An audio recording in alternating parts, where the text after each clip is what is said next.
Stock Exchange this Monday morning. Now most of the economic news lately been lousy. Weak employment numbers, GDP growth of barely more than 1%. A report last week showing manufacturing is in contraction. Are we headed for another recession, or are we maybe already in one? Joining us now is Peter Schiff from Euro Pacific Capital. A lot of talk this morning, Peter, that we are going to be in recession in the year 2013, regardless of who wins the election. That's pretty much the backdrop to the market action today. What do you say? Well, first of all, Stuart, I think we're in a recession right now. Look at the second quarter revised GDP numbers from last week. The government claims that the economy is growing at 1.3%, but they also claim that inflation is annualizing out at 1.6%.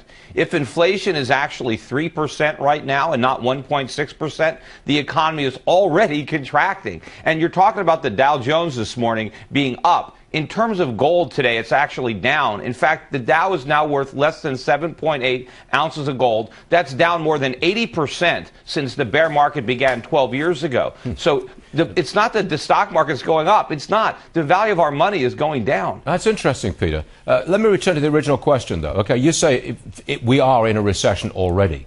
Then in 2013, yes. Does it get much worse? I'm looking for a time frame on the real spiral down here. Well, it's going to get worse. It's going to get a lot worse when interest rates finally respond to all this inflation by rising, and then we go over the real fiscal cliff. Hold on a second, because Peter. When interest rates go up, the party's over. I hate to interrupt you, Peter. I'm sorry about this. But look, you say the party's over when interest rates start to rise. Doesn't the Fed just print a lot more money to keep those interest rates down on Treasury securities? Well, and the reason interest rates are going to rise is because of all the money the Fed is printing. You see, when the Fed prints money, it actually makes bonds less attractive, not more attractive, because it debases the currency in which they're denominated. Sure. In the short run, yes, it helps the bond market, but only if you're smart enough to sell. It's the people who are bailing out of bonds and selling to the Fed that benefit from QE. Anybody who's holding bonds is going to be left holding the bag.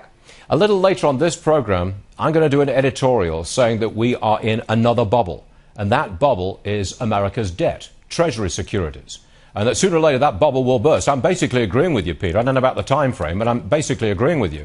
Are you in agreement with me that this is a bubble in Treasuries? Oh, of course it's a bubble. It's the biggest bubble. And it's not just treasuries. It's actually a bubble in government. Government is enormous because it can borrow all this money so cheap. So you have a government bubble, and it's reflected in the bond market and in the dollar. So it's the dollar that's a bubble along with treasuries, and it's all going to burst. And this whole phony economy that is built on consumption-financed spending, both in the private sector and through the government, is going to come crashing down. It's a bigger house of cards now than the one we erected prior to the financial crisis. There's no way out, is there? I mean, look, I don't know how this thing ends. I don't know what bursts the bubble. I don't know. I'm not smart enough to know that. But you're basically saying there is no way out. This is a bubble. There's no easy way out. No, there's going to be a lot of pain no matter what.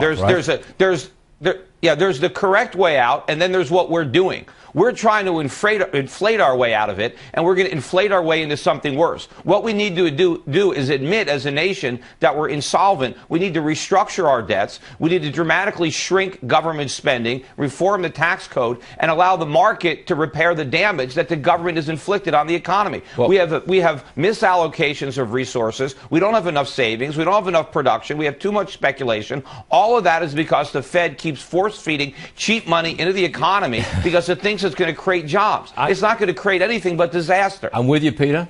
The difference between us, and we've had this argument before, is that no politician can get elected to dog catcher if they want to take the pain immediately. I know we've had this argument before. No politician can get elected doing that. But we're out of time, Peter, so you don't get your 10 cents worth, okay? But come back, we'll have the argument again. I promise you, Peter Schiff. Good luck.